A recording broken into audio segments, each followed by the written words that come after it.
Hi, welcome to the Live Well, Be Well, Do Good show. I'm Morgan Sheets, your host, and I'm also a master wellness coach and media consultant. And today I am so excited to have with me Megan Barnhard.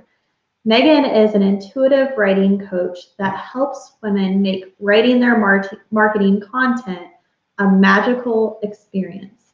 And I don't know any of us that does not want to feel that. So thank you, Megan, for being here. Yeah, thank you so much for having me, Morgan. I'm so excited to share some things with your audience that will help them feel more in flow when they share about their work. Yeah, I mean, just yesterday I had a conversation with someone and they were trying to write their social content. They have a Facebook group and they were wanting to, write consistent content. And exactly what we're talking about is what they were sharing is their block. They said, I want to do this, but I have so many ideas. And, they said they're about to launch actually a lighting program for photography. And they were saying, I want to write content that is really valuable for my people, but I don't want to give away like all the goods that in my program. Yeah. And I know that helping people kind of through this process of writing overwhelm is something that you do very well. So tell us a little bit more how we can move from overwhelmed and like that feeling to magical and, I don't know, mystical for me is what I want to write. Absolutely. Well, I have great news because the very same thing that helps to beat the overwhelm actually helps with that second piece you were talking about, where you sometimes feel like you're giving away the farm and you may even have that guilt of like, oh my goodness, these are things I share with my paid clients and I'm just kind of talking about them. And, that's not fair to my clients. So the shift to make to get out of both overwhelm and oversharing is to stop racking your brains going, oh my goodness, what do I need to share? What do I need to teach people? And trying to like mine the depths of yourself and shift it to going, what does my audience need to hear? Where are they right now? Now, this is the most magical shift you can make in your marketing because coaches, by definition, are people who are really good at tapping into where somebody else is, right? We're really good at holding space. We're really good at listening. So in your marketing, if you can just make that swap and just pause, get quiet, go like, where are my people? What's on their mind? What are they worried about? What challenges are they facing? What are they experiencing right now that's making them want to tear their hair out? Where do they want to get to? What are they really excited about? What kind of shift do they want to see? And write with that as the starting point. So automatically you're like ideas, right? Every client session you have is actually like a content brainstorm session. Every conversation you have with somebody on social media. Yes, the questions are asking, like the things you notice where you're like, oh gosh, people are getting stuck at this point right here, right? And then you start creating content around that. And the other piece that helps with overwhelm is that's really going to give you a good motivation to keep things simpler. Because if you were actually in a coaching session with somebody, right, and she was like, oh my goodness, I'm stuck here, most likely you would not offer 10 different things and go like, this, and throw it all at her. You'd be like, oh yeah, let's stay with that one thing. Let's feel into it more. Let me ask you a follow-up question. So if you think about creating content from that place, then you're like, okay, I just need to give people this one insight and unpack it a little bit. Or I need to show them why they're getting stuck there. Or I need to invite them to let go of that kind of thinking and embrace this kind of thinking. So it just makes you turn toward your people instead of turning inward and put the pressure on yourself. And I hope you can see too from that you're not going to end up giving 27 tips about how to do lighting for your video, right? You're going to solve one small problem. So it's like, do you keep getting a shadow? I don't know about lighting, right? But it's like, do you keep getting a shadow? Here's why it's happening. Here's the one thing. And people will be so grateful because they are not experts in what you do. You're an expert. So you're like, this is all obvious. Everybody knows this, but they don't. And when you just come back to what you're your audience really needs and what's on their mind, you kill that overwhelm, you kill that oversharing, and the content you're creating is so valuable because it's that thing that people are already thinking about. Yeah, it makes sense. I mean, I know when I'm out there searching for the answer to some kind of problem I have, that's exactly what I'm looking for. I don't want 20 things. Yeah. I just want to know the one single thing that's going to fix like that problem solving in that 15 minutes, not, not something hours. When you shift thinking about value too, that not everything has to be a practical solution. So you mentioned, working with somebody who does lighting. So that's a practical solution. You could move the light. But, so much of what coaches share that's really valuable is giving people a different way to think about a situation, a reframe, even just helping them feel seen and heard. And the method I teach for writing content is like helping your people feel seen, heard, and sold, because it's about building that trust. And they get that feeling of, oh my gosh, you really know me. You know exactly what I'm struggling with. And so, yes, please help me with it. So you don't have to give them a tip for how to do something all the time. A lot of what you could share that's valuable is you're not alone. Hey, if you're struggling with this, it's not your fault. Especially, coaches in the health space, there's so much misinformation that most of us have about our health. We feel really disempowered, so as health coaches showing up, if you're just giving people that sense of like, totally not your fault that you thought, whatever it was, X, Y, and Z was the solution. This is what, we've been taught. That's value. Does that make sense?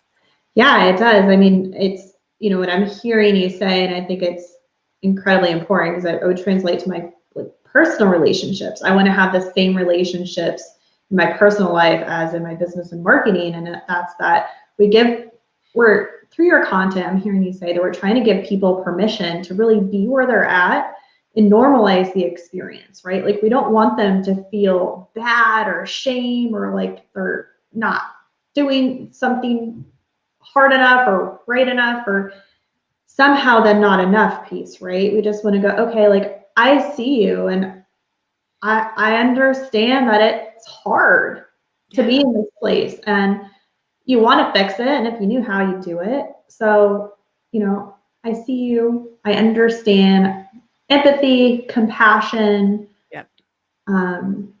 That's what I'm hearing. Absolutely. And then you're creating content that feels good and making social media a nicer place for everybody. But here's the thing, that's also what motivates us to take the next step. It is like the 1 in a million. It's the rare person who wakes up the day after, eating too much pizza and too much cake who's like, I'm going to go for a run, right? We feel like making change. We're motivated to make change when we get some kind of small win or some kind of positive feedback. So if you're creating content that's helping people feel less guilty or they stop beating themselves up, then they're like, wait a minute, I might not be totally lost. There's hope for me. They're much more likely to take that next step to actually make the change that you can help them with. So it's productive. It's not just like, it's not as if your job is to make everybody feel better, right? That's just, it happens to be like really great in terms of creating authentic relationships, but it's also really great for getting people in the place of hope to make the change that they really do want to make, that they're not going to make if they're feeling like they're just a terrible person. That's not when we make the decision to go, I'm finally going to start working with a health coach because I really am just awful and I can't do anything right.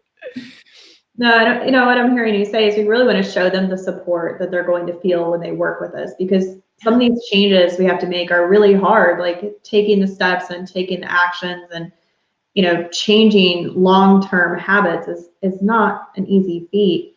So if we can show them what it's like, to be in our space and, like you said, experience being seen by us, experience having whatever they're going through validated, then they're going to naturally have positive feelings towards us. And as they begin to want to move on whatever journey they're going on, they're going to lean into coming to us because we made them feel, so good along the way. Exactly. And it works for any personality type. I'm definitely like a touchy-feely, let's all hug kind of person. But think about a personality like Jillian Michaels, right? She is not like touchy. She's like, you're going to do this and you can do this and I'm going to kick your butt when you do this, right? And people adore her. So it's not that it has to be caring in just one flavor, right? This is Yes. a place where your authentic voice comes through. And just as you were saying, so that people get a sense of what it's going to be like to be in your space and work with you. And the goal would be that before they ever get on a sales call with you, they feel like they know you, they know your voice, and they resonate with you. Because the reality is, we are so fortunate. You can find absolutely any service you want at this point. You know what I mean? Like there's everything, and not just from one person. So we are so fortunate. We get to not only get like, oh, I want this particular kind of health coaching, and I want it with that person because her presence just resonates with me so much. And I would feel supported by her, whether that's the touchy-feely person or the kick your butt kind of person, or, anything in between. So really showcasing who you are is what magnetizes in the clients you're going to want to work with, because it's going to be a good fit for both of you, instead of the other person showing up and going, oh, I thought you were going to really just, love on me. And you're like, oh, I'm tough as nails. And, I'm going to be sending you like, kick your butt kind of notes instead of love notes. You want it to be for both people.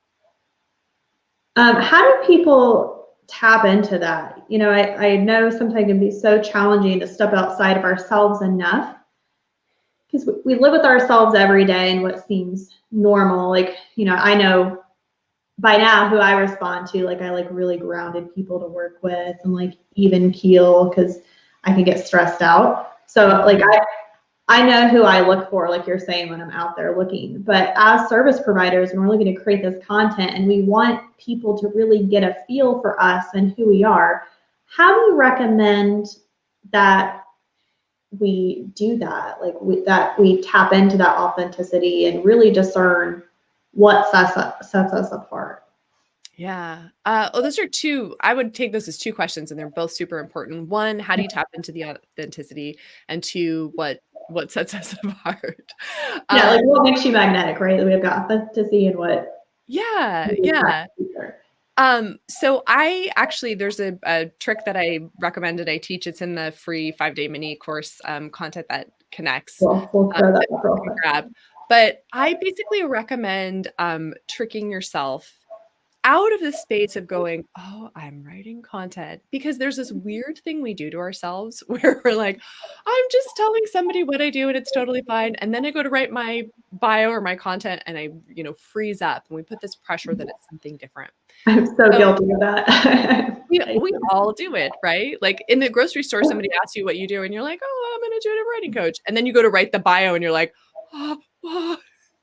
So the way you can kind of trick yourself out of this is by writing in a space where you are actually just responding to somebody. So the trick that I give, I'm gonna go ahead and describe it to people, and there's still other value they get if they go through the content that connects. But go into a space, it might be a Facebook group, and look for somebody who's asking a question that you can answer, or you don't even have to answer a question, just like somebody you could hold space for. Go in there and as yourself, just write a response. How would you respond to this person just as your empathic coach self? And I'm not advocating like go coach people without their consent, but that feeling where you can just nudge somebody in the right direction and it's not like the full-blown coaching. So just be a person, and maybe it's not even about your area of expertise. Maybe you're just seeing somebody is writing, oh, I'm having such a hard week, and you're responding like, oh, I really feel you. I, here for you, just reminding you that you're cared for or whatever. You just respond. Take that, copy and paste it into a different doc, and start with that as the seed of your content. And you'll be amazed at like how that simplifies your authentic voice, because you are already in your authentic voice, right? And then it takes practice, which is so wild. Like we actually have to practice being ourselves because we've been trained. And depending on your past experience with writing or speaking up, you may have some trauma and some bad experiences in the past with speaking up. So definitely you need to practice. But if you start with that, then you start from a place of, I'm not doing that content creation thing. I'm just being who I am. And then I would say it's very important too to do inner work, however that looks for you, whether that's working with a coach, whether that is, just doing your own practice of meditation or EFT or forgiveness work, because it is totally normal and it is very prevalent to feel it's not safe to use my voice. Yeah. And it's something you can work through a lot by creating content, but I would definitely recommend that people have that additional piece that is more the self-development piece, and give yourself space to practice writing in spaces that aren't for publication, just to get the words flowing, just to tap into your voice. Does that resonate?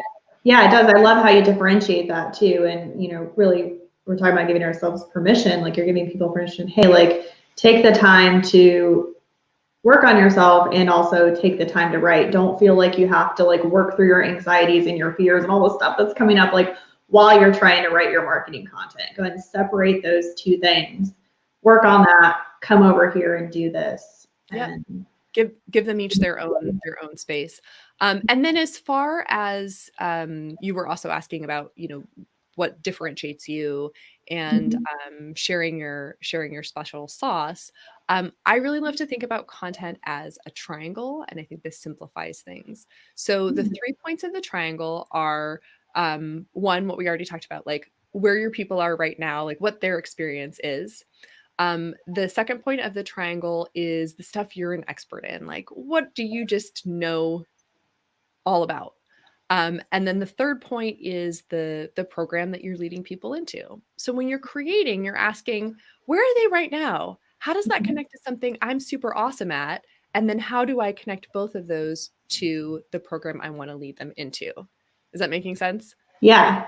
So that where they are, kind of where am I wanting to lead them? And then where are they wanting to wind up is at the top, right? We're kind of like. Yeah, but one of those is like your special sauce. You're awesome. So when you're like, oh, how can I differentiate myself? Like, what makes me great? Well, it's like, I know right now my people are stuck feeling overwhelmed because they've tried every diet that's out there.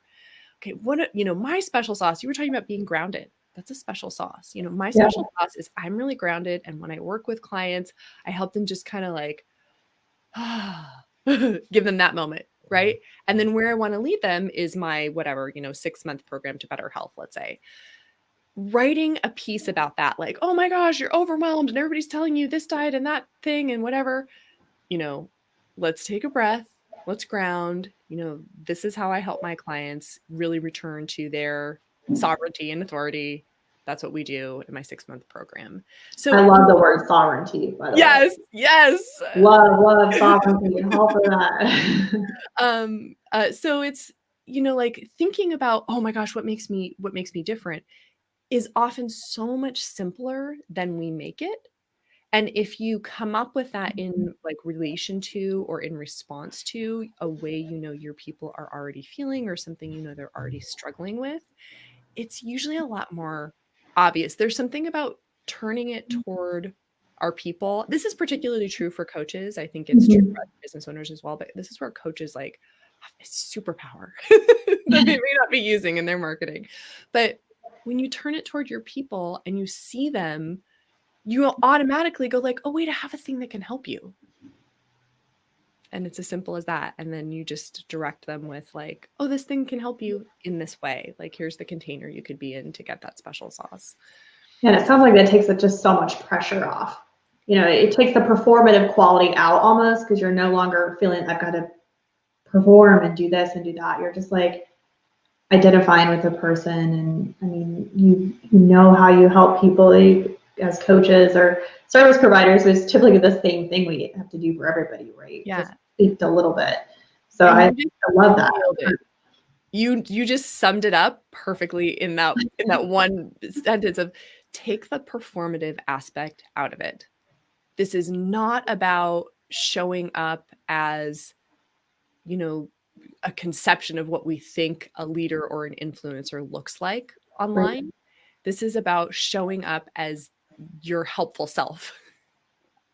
I'm getting goosebumps. Like, yeah. I really hope that we have women that are just getting like so much permission from this conversation with you, because it's so powerful.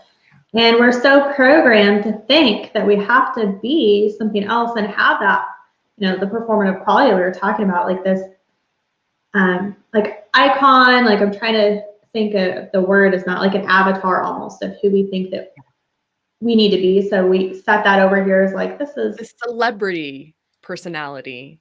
Yeah. Yeah. Instead of just.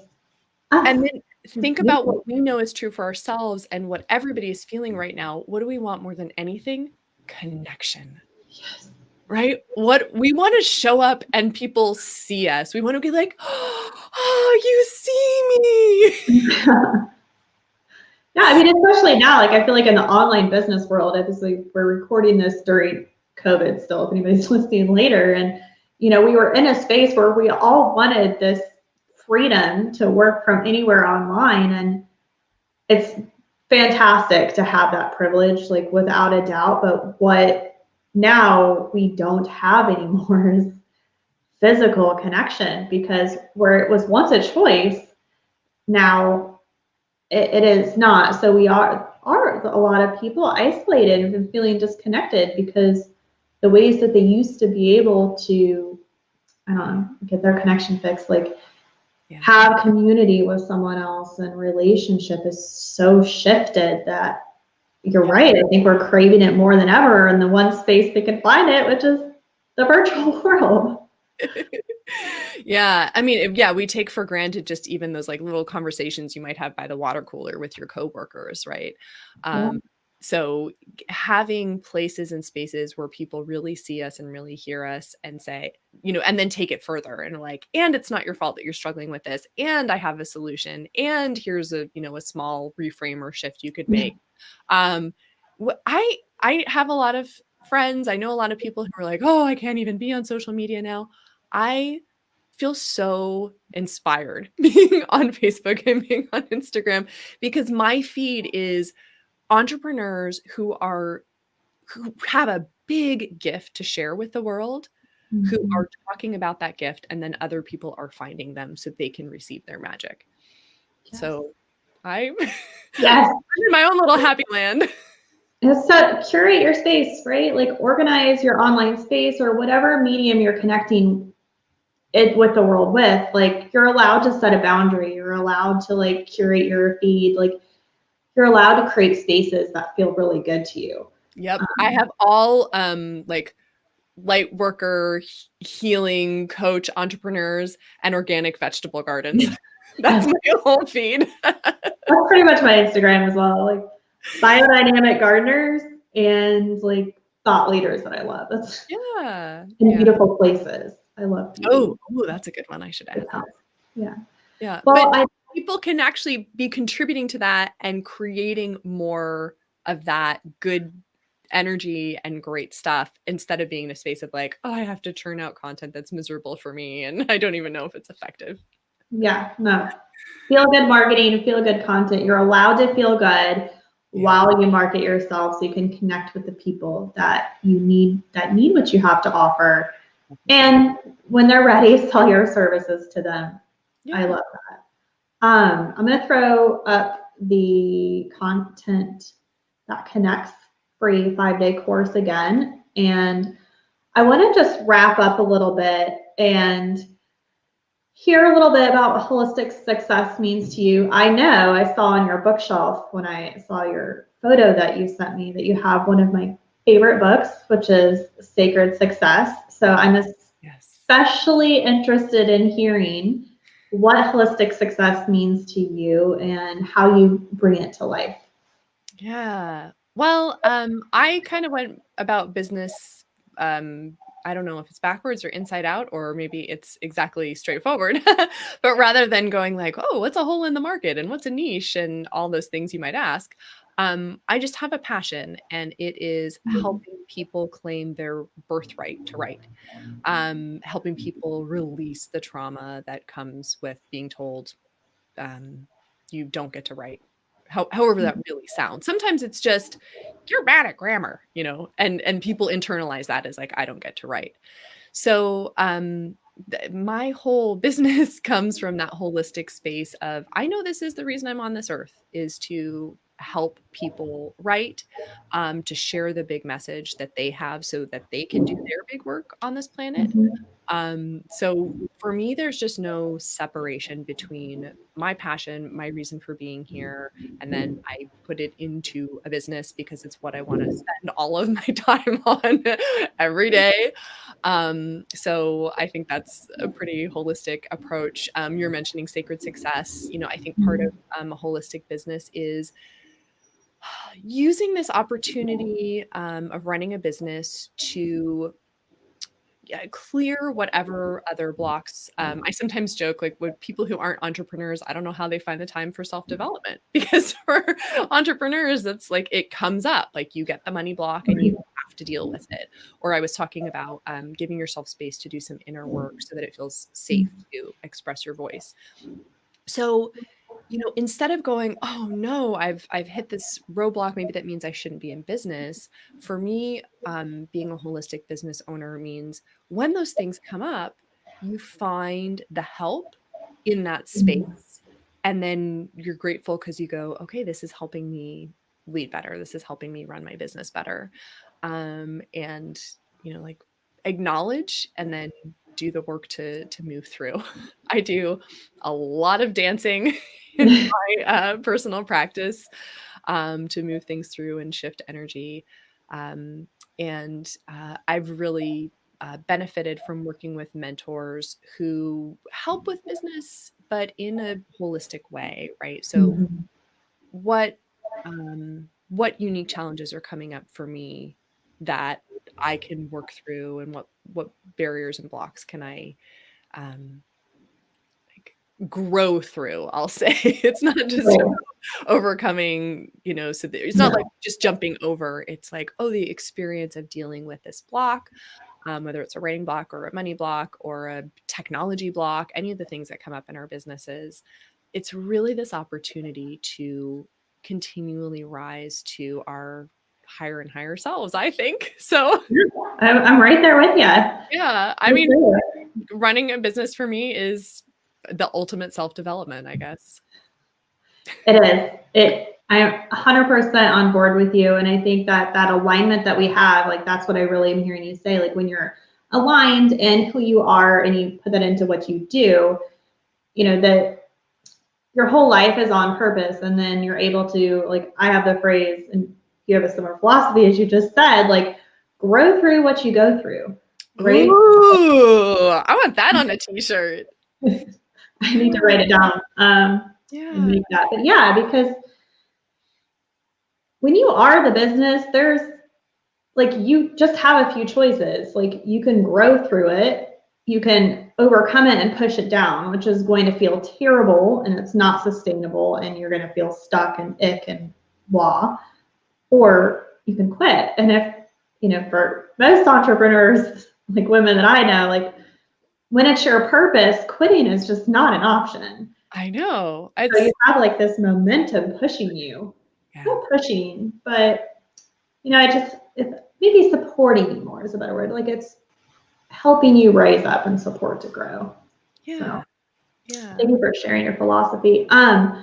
Before we part, like, you've written several books, and I just want to go ahead and mention them. I'm going to put your website up.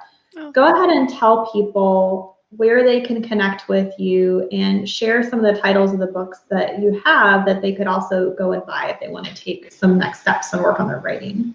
Yeah, absolutely. Well, I'm on Instagram, Write with Megan, and on Facebook, hanging out, just spreading light. And you can find my books on my website. There's a books tab, and really they're about just making writing easier. So Recipe for Storytelling is a great one for people who want to write their true story. And then I also have 2 books for people writing novels, Recipe for Outlining and Recipe for Drafting. And I'm very much a renegade. Like there's this kind of big fortress that's been built up around writing, and only certain people can get in, and writing has to be hard. And if you really want to write, plan on being miserable and have a bottle of scotch as your only friend. And writing gets to be joyful. It's not that it's all sunshine and roses. And there are times when you get stuck. So there's nothing wrong with feeling stuck, but I really want us to stop fetishizing writing being depressing and terrible. So like you don't have to be traumatized, broke alcoholic to write and then eventually be successful. Yeah, it's kind of like the starving artist thing, where it's like there's so much in our culture that says people who are creative don't get to enjoy success, and that's not true. You get to be healers. Like there's the same thing. Like you can be a healer and a change maker, or you can be successful. Yes. Right? But no, we can be both. Like you can be right and happy and successful, and you can be a healer and happy and successful. For sure. Yeah. I think we're really kindred spirits in the way. I love that. Like I'm trying to break down the media barrier because it's the same specialness. Like what you described with books and authors, like only certain people get to be authors. Like you have to jump through 1,000 hoops and like, I don't know, win a Nobel Prize, like whatever, like we think you have to be. And it's the same with media. People think like, oh, I have to be this. No, you really don't. Like you can just validate yourself. That's the other thing. Like validate yourself. You're allowed to write. You're allowed to make a book. Validate yourself. You're allowed to show up in the media. And then you become the leader for other people who want to do that thing. And the energy you exude in your content and everywhere else is no. I refuse to accept that dichotomy. I refuse to accept that old paradigm. And the people, and then you become your content, right? Like your confidence and your authenticity, and you're saying, I'm going to make my own path and I'm going to have what I want and I'm going to have holistic success. You, by existing and creating content in that space, are giving other people permission to do it. And that's why I'm actually really passionate about content creation of all the kinds of writing might seem like that's not very, tapped into your soul's purpose, but it so is, because like so many of the conversations that we're having as a culture are taking place in the space of marketing content. So I just want to be like a renegade and a revolutionary and give this message to as many people as possible. Like you can shine your light and then, show others that they can shine their light. And I think I think I saw this on your LinkedIn, like, yes, you can shine your light and change the world through your writing, right? Like that kind of sums up what you're doing. With your words, baby. That's it. Change the world with your words. I love it. We're gonna leave it at that. I hope everyone, let's put Megan's 5-day mini course up again, the content that connects. If you're ready to shift your approach to marketing and go out there, change the world like Megan's talking about, and be that person that shows up on other feed. Like when we look at our social media, we need content to look at and be like, oh, that made me feel amazing today. Give yourself permission to do that and reach out to her if you need the resources. So thank you, Megan, for being here with me today. It was truly an absolute pleasure, and I hope that, I don't hope, I'm sure that what you've shared today is going to make a difference out there. So thank you. Thank you so much for having me. I have those goosebumps as well, and it's just been absolutely beautiful to speak with you and share with your audience. Thank you so much, and thank you for the work that you do. You're so welcome.